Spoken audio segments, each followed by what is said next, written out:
So, I decided to hit y'all with a morning live stream on my way to the job. So, all right. So, just found out some interesting news. Now, on a side note, it looked like Devin Haney and Keyshawn could reach an agreement by Monday.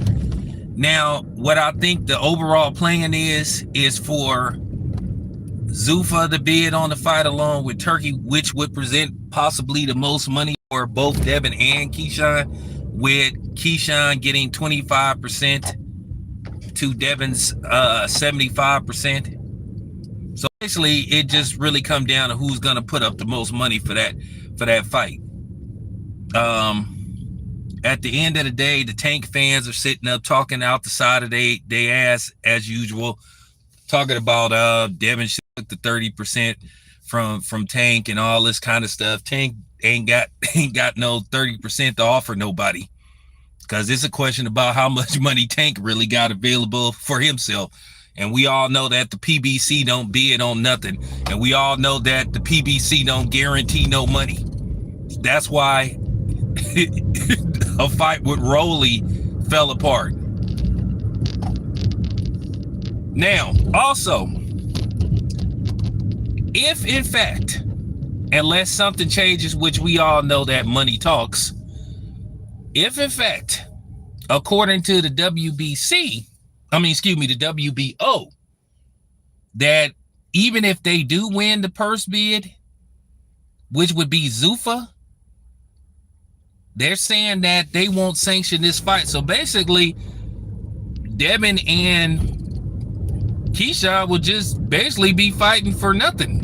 Well, they'll be fighting for, bragging rights, but it appears that the WBO title won't be on the line. But as I said before, that could change.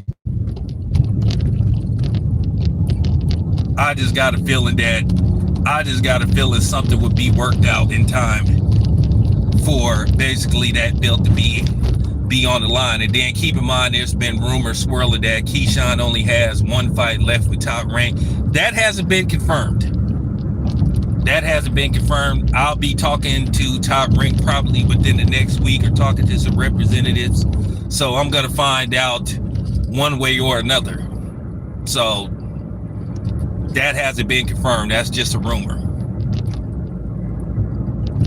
But yes, as of right now, the WBO has confirmed that they don't have a licensing deal and a sanctioning deal through Zuffa. So we would have to see. But as I said before, at the end of the day, they prize fighters. And they fight for a prize, which is the most money that can be made per fight. So, But anyway, and by the way, that was fucked up what ESPN did to Ryan Clark. They basically fired the dude on the air. They didn't even let the dude finish his final segment. So they basically let him, walk in there, walk into the headquarters, walk into the building, get on the air, and basically fire him while he was on the air. That's what you call a humiliation ritual.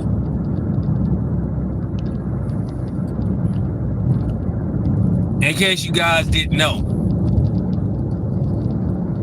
they could have did the right thing, which is, brung him into the office, and they could have, told him what they're doing and all this kind of stuff. But they actually let him get on the air and then basically fire him before they were even finished with the show. That's not cool. And if I'm Ryan Clark, I would talk, for public humiliation and all that kind of celebrating and basking and what happened with Ryan Clark, but at the end of the day, Ryan Clark has his podcast, and like I said, sometimes things like this can be a blessing in disguise. We all know that ESPN is anti-black man, and they are predicated on demonizing demonizing and trying to humiliate black men. You seen what Malika Andrews did a few weeks ago. But anyway, let's talk about this guy, Ryan Garcia. And I'm gonna tell you right now, Ryan Garcia ain't gonna sue nobody. And if he did, I would count. And that's the thing. So where are all these people that had something to say and said, oh, they don't respect Devin Haney because he sued Ryan Garcia, like somebody care? And you know, the thing is with me, I try not to really get grimy with my assessments of these situations, but at the end of the day, I'm gonna always be a black man first before anything. But here it is, Ryan Garcia begging to stream with Adrian Broner and Dean the Great. And I think on the side note, I could tell by Dean's demeanor that Dean probably ain't with this, but he tried not to rock the boat, because I could just tell Dean, and I think Dean even mentioned this in one of the streams, that Ryan trying to use them to promote his fight with Conor Ben. Me, myself, I wouldn't allow Ryan Garcia near me. That's the thing. Ryan Garcia got all these followers on social media, but yet he can't sell out a venue.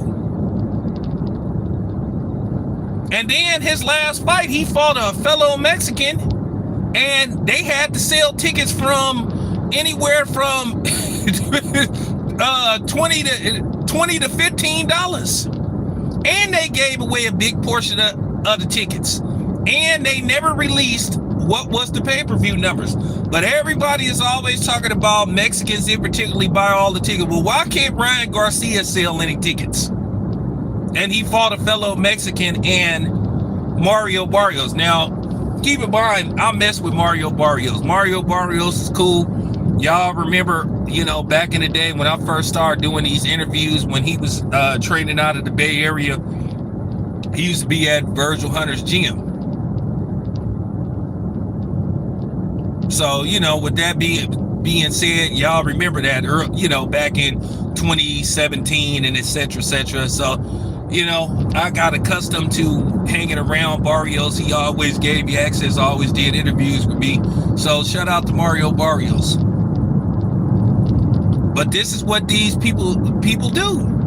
This is what a lot of people do. They talk a bunch of stuff about black people. They call us out our names. They disrespect us. They say we ain't got no culture. We can't do this. We don't do that. We're intellectually inferior to other people, but they always try to use us. They always try to, you know what I'm saying, profit off of us. Adrian Broner and Dean the Great over the past 4 months have became the biggest streamers. Now, you know, as far as, you know, streaming goes. Now, are they where guys like I Show Speed and Kai Cenat? No, but as far as current, yeah. Wouldn't be surprised if Adrian Broner and Dean the Great win streamers of the year.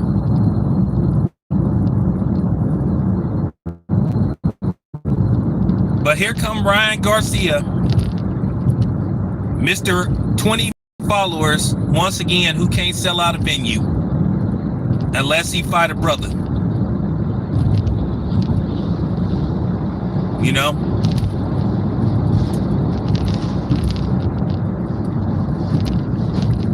I'm just keeping it 100.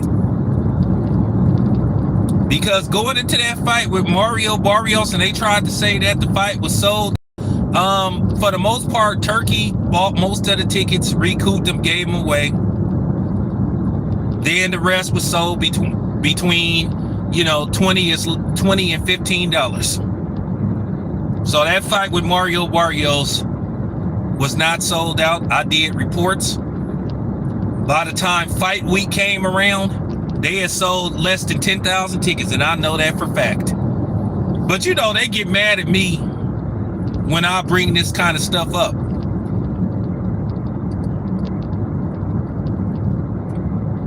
So help me understand that Ryan is so popular, but he can't sell out a venue. And keep in mind, before he fought Devin Haney, when he fought in Houston, Texas, he sold, like, once again, he sold under 10,000 tickets. The Toyota Center was empty.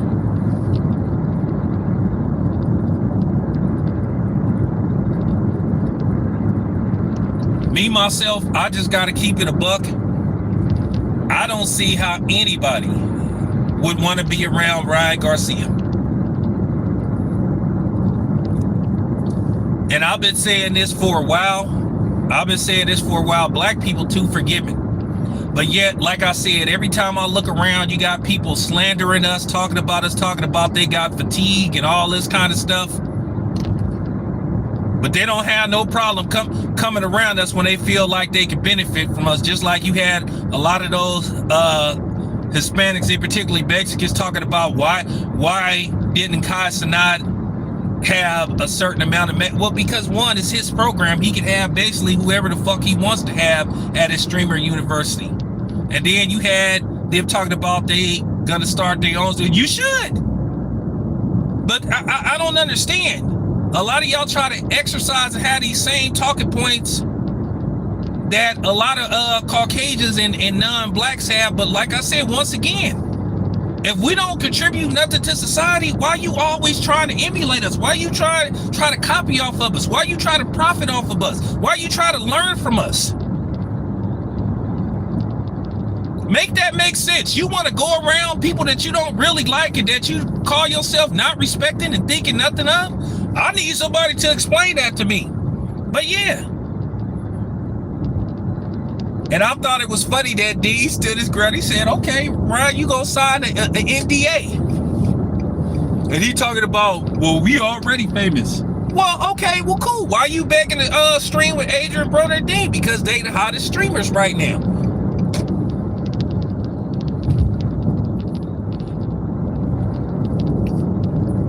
Well, that's what I'm saying. I need you to help me understand something. You have so much to say about black people, but like I said, you be trying, like, this is what I'm saying. People wake up in the morning thinking about black people. Like me, myself, as a journalist and a reporter, it's, and I tried, like I said, I try to be professional. I've always tried to be professional. But it is very difficult to understand why these dudes are giving Ryan Garcia access after what he said in regards to George Floyd, what he said about black people. Ryan Garcia has been on, what do you call that, Clubhouse? Ryan Garcia has openly been streaming with people that came on his platform that called black people the N-word, that said all kind of derogatory, and he never checked them. But then you got all these dudes extending a helping hand to Ryan Garcia. I wouldn't help Ryan Garcia do nothing. I would tell Ryan Garcia that, for real. I would tell Ryan Garcia to go to hell and kiss my black ass. I wouldn't help Ryan Garcia do nothing. But that's them. And I'm going to say this, y'all. This is real talk. Everybody make mistakes.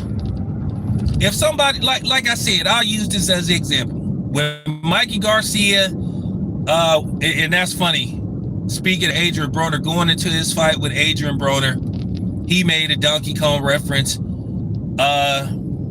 Shout out to Dante. Dante, wanted to get clarity on what Mikey Garcia meant by that. Mikey Garcia apologized immediately, and people moved on from it. He said, I didn't mean to make it seem like it, what it was. I apologize to any, and that's why people mess with Mikey Garcia.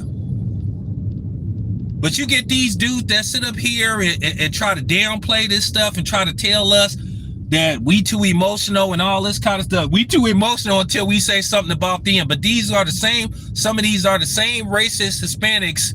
When Adrian Broner said anybody can get it, African, this and yen, or whatever, I just beat it. Oh, I can't believe you said that. But then you try to say that we emotional. Well, like I said before, we this and we that. Like I said, why you be trying to come around us then? Why you try to copy off of us then? And I'm gonna say this again: hip hop music was created by FBA black people, foundational black people. Didn't no fucking Latinos help create rap. It was created by blacks. It's a black art form. And sorry, Jamaicans didn't, hip hop didn't come from those Jamaica neither. Even Jamaicans said that they were emulating black artists. And this was in the 50s, 60s, and 70s. So how did you create something when you were inspired by, you know what I'm saying, black Americans? But I don't want to do that. I'm just making a point. I'm good at this. I'm going to say this again. I'm a proud black man.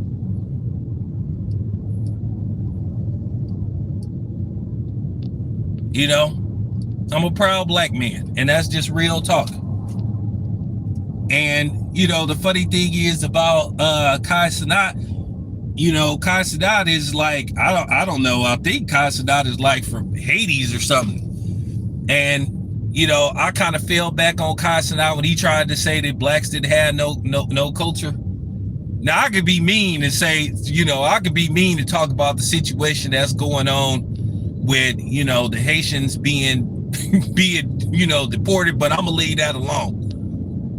But that was ignorant for him to say that, so I fell back on him. But I'm just saying, he could have whoever he want to have.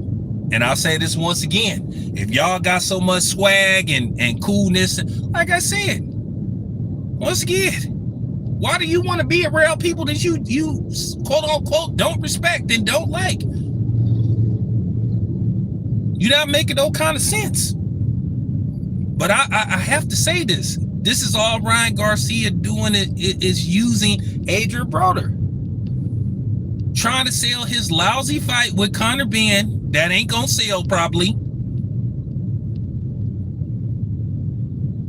And if it do sell, it's gonna be in all likelihood probably because you may have some people fly over from the UK.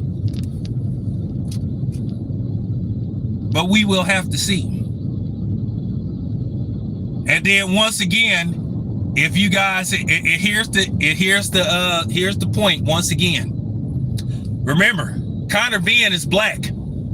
So if the fight sells out or it sells very well, it'll be because of Conor Ben. Because once again, Ryan Garcia needs black people. I'm not, and shout out to urban politician, or whatever you call himself.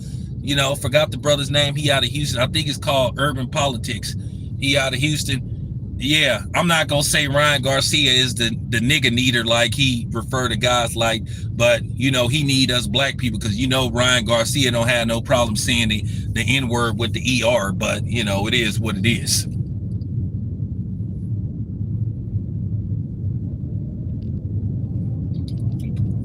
Just keeping it real. Keeping it real. It's time for us to start being gatekeepers. And this is why a lot of people, you know, the real reason why a lot of black people fell back on boxing and didn't really want to support a lot of these black fighters, because they don't have no problem getting online slandering other black men and talking about other black men. But they sit up here steadily aligning themselves, taking pictures with Ryan Garcia. Like I said, I guess I would be the exception. I made it very clear. I don't have no plans to ever have Ryan Garcia on my platform. After a while, you just have to take a stand. You got to say, nah, man, because at the end of the day, these black fighters, they don't need Ryan Garcia. But you see, these people don't have the same energy for Ryan Garcia. Oh man, that's weak if you sue Devin Haney. But everybody talking about they don't respect Devin Haney, like somebody care about your respect, like somebody care what some punk talking about behind a computer. Because y'all know it's a lot of mousepad mobsters.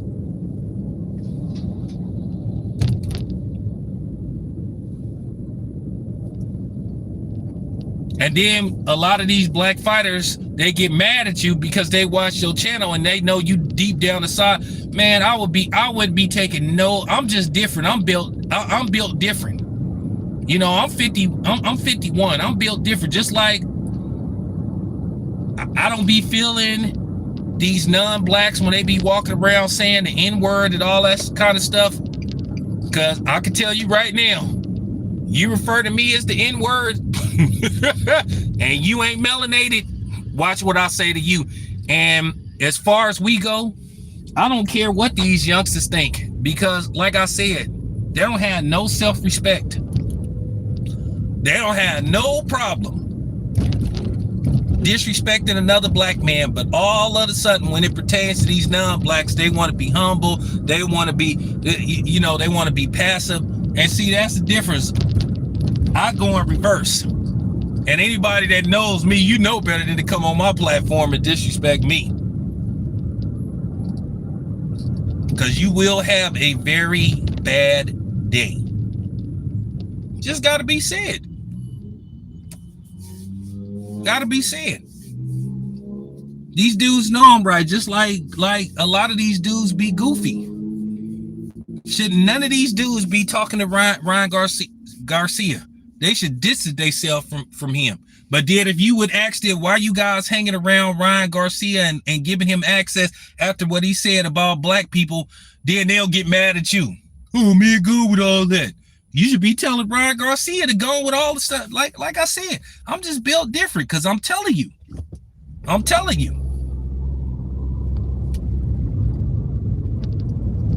You call me the N-word and you don't be black. Whatever you are. Yeah. And that's what we need to start doing. We need to start making these people feel real uncomfortable, because at the end of the day, you're not part of the tribe. You're not part of the group. And I know some of y'all grew up around black people and all that kind of stuff, but you still have to draw a line in the sand, because at the end of the day, you still not one of us. And that don't mean nothing. Because all that so-called black scent stuff, that yo, yeah. Because I can tell you, when you go around those real corporate people, the people that write the big checks, all that shit go out the door. I promise you that. Anyway, appreciate you guys. It's your boy Town. I'm out.